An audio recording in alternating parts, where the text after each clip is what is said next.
I don't know about you, Josh and Jake, but like I got friends I went to seminary with, friends I went to college with, who are no longer following Jesus, who are no longer serving in the church, and I ask myself sometimes, like, how am I still here?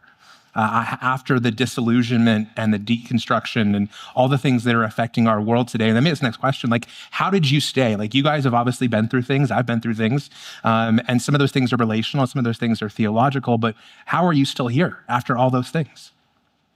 The grace of God. I think, that is a big piece of it. It's God's grace in it. And I think, too, another thing that has helped me is realizing the difference between calling and circumstances, and really leaning into the calling. Because if you fix your eyes on your circumstances, like I would have given up a long, long time ago. And it's not that I've ever done this perfectly, but I think of Jesus's example in his life. And you read through passages like John chapter 6, where he's giving this really hard teaching to the crowd about him being the bread of life.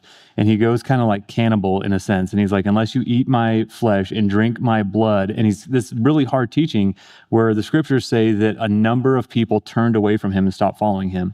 And then he turns to his 12 and he's like, are you guys going to leave too? And Peter steps up and he's like, where else are we going to go? Lord, you are the one that has the words of eternal life. And then Jesus has this really like stinging line. And he's like, didn't I choose you? And yet one of you is a devil. Speaking of Judas, who would later betray him. And it's just one of those things that made me realize, like, even in Jesus's life, there were circumstances that he could have used as like an excuse to be like, oh, this is too hard, I'm not going to do it, or whatever. But he leaned into his calling.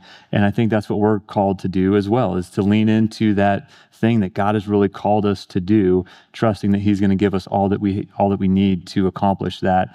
And yes, circumstances are going to be horrible at times. Things are going to be difficult. There's going to be people that oppose us or, stab us in the back. All that stuff is inevitable. If Jesus experienced it, we're going to experience it. And so look to that calling that God has placed on our lives.